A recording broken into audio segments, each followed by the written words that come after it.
अल्हम्दुलिल्लाहि रब्बिल आलमीन वस्सलातु वस्सलामु अला सय्यिदिल मुरसलीन अम्मा बाद फ़अऊज़ु बिल्लाहि मिनश शैतानिर रजीम बिस्मिल्लाहिर रहमानिर रहीम। अल्लाहुम्मा अफ़्तह अलैना हिकमतक वंशुर अलैना रहमतक या ज़ल जलाली वल इकराम। बड़ा ही इंटरेस्टिंग मुख्तसर सबक है आज हमारे पास, वो है मफ़ूल माहू का बयान। यानी मफ़ूल बिही भी अच्छी गुजर चुका है, मफ़ूल फ़ी ही भी गुजर चुका है और मफ़ूल माहू का बयान आज आगे। ये सबक नंबर 29 है।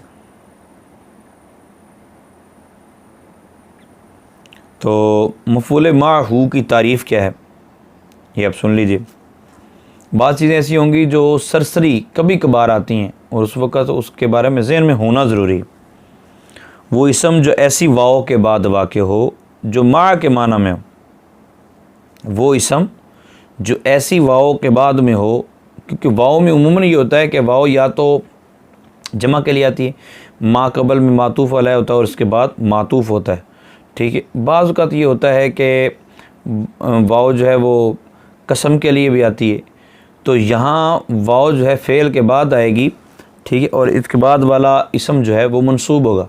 अच्छा, मंसूब भी हो सकता है, इसका कोई और इराब भी हो सकता है, लेकिन जब कहीं होगा तो फिर हमारी ज़हन में ये होना चाहिए कि ये क्या चीज़ है। मफ़ूल माहू की तारीफ़ ये है कि वो इसम जो ऐसी वाव के बाद वाक़े हो, ऐसी वाव के बाद वाक़े हो कि जो मा के माना में हो, और ये वाव मुसाहबत के लिए होती है। ये वाव ये बताती है कि इससे पहले वाला जो फ़ेल है, ठीक है, तो जो इससे माक़बल फ़ेल है, तो फ़ेल के मामूल, फ़ेल के जो मामूल हैं वो वाव के बाद वाले इसम के बिल्कुल साथ साथ हैं। जैसे जा अल बारदु वल जुब्बात, सर्दी आई जुब्बों के साथ, तो साथ का माना किया वाव ने। वाव ये बता रही है कि जो फ़ेल का मामूल है, ठीक है, वो अल बारदु, तो वो मेरे बाद वाले जो इसम है उसके बिल्कुल साथ साथ है। मफ़ूल माहू का इराब क्या होता है तो इसके बारे में बता रहे हैं। अगर मफ़ूल माहू का फ़ेल, मफ़ूल माहू का फ़ेल लफ्ज़न इबारत में मौजूद हो, लफ्ज़न इबारत में मौजूद हो और अतफ़ भी जायज़ हो, यानी वाव से पहले वाले को मातूफ़ अलैह और बाद वाले को मातूफ़ बनाना भी जायज़ हो, तो मफ़ूल माहू पर मातूफ़ अलैह के मुताबिक भी इराब पढ़ा जा सकता है। मफ़ूल माहू पर जो वाव के बाद जो इसम है, ठीक है, उस पर मातूफ़ अलैह जो मा कबल वाव से पहले है उसके मुताबिक भी इराब पढ़ा जा सकता है और उसको मंसूब भी पढ़ा जा सकता है। जैसे जिअतु अना व ज़ैदन, जिअतु अना मैं और ज़ैद आया। ठीक है, अब जिअतु अना, आना पर अतफ़ भी जायज़ है क्योंकि आने का ताल्लुक़ दोनों के साथ है, तो जिअतु अना व ज़ैदन भी पढ़ सकते हैं, जिअतु अना व ज़ैदुन भी पढ़ सकते हैं। ज़ैदुन पढ़ेंगे तो ये अतफ़ हो जाएगा अना पर, ठीक है, और अगर वज़ैदन पढ़ेंगे तो फिर ये मफ़ूल माहू बन जाएगा। नंबर 2, अगर फ़ेल मानवी हो, फ़ेल अच्छा मानवी फ़ेल क्या होता है, यानी मा वला, मा और ला जो मुशाबे बलैस होते हैं। लैसा जो है ये अफ़ाल नाक़सा में से, तो फ़ेल के मुशाबे होगा ना मा और ला। तो कहते हैं कि अगर फ़ेल मानवी हो और अतफ़ भी जायज़ हो, पहले लफ्ज़न फ़ेल मौजूद हो, ठीक है, तो दोनों सूरतें पढ़ सकते हैं। दूसरी सूरत ये बताइए, अगर फ़ेल मानवी हो और अतफ़ जायज़ हो तो मातूफ़ अलैह के मुताबिक ही इराब है। अगर फ़ेल लफ्ज़ों में मौजूद है और अतफ़ जायज़ है तो दोनों तरह पढ़ सकते हैं, मातूफ़ अलैह के मुताबिक और मंसूब। और अगर फ़ेल मानवी है और अतफ़ भी जायज़ है तो फिर मातूफ़ अलैह के मुताबिक ही इराब आएगा। मा लिज़ैदिन व अमरिन, ठीक है।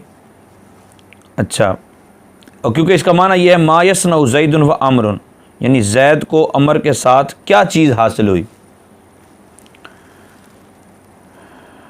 नंबर 3, अगर अतफ़ जायज़ ना हो, अगर अतफ़ जायज़ ना हो तो नसब ज़रूरी होगा, नसब ज़रूरी होगा, खा मा कबल में फ़ेल लफ्ज़न मौजूद हो या मानवी तौर पर।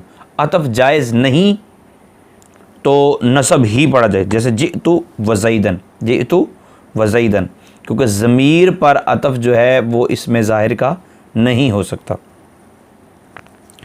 वो जब इसका आतफ़ करना होता है तो फिर ताकीद लगानी पड़ती है, वो अलग बात आगे आ जाएगी। माला का वज़ैदन, माला का वज़ैदन, यहाँ काफ ज़मीर पर भी अतफ़ नहीं हो सकता। तो अगर कोई इसम लफ्ज़ मा के बाद आए, अगर कोई इसम लफ्ज़ मा के बाद आए तो वो मफ़ूल माहू नहीं होगा।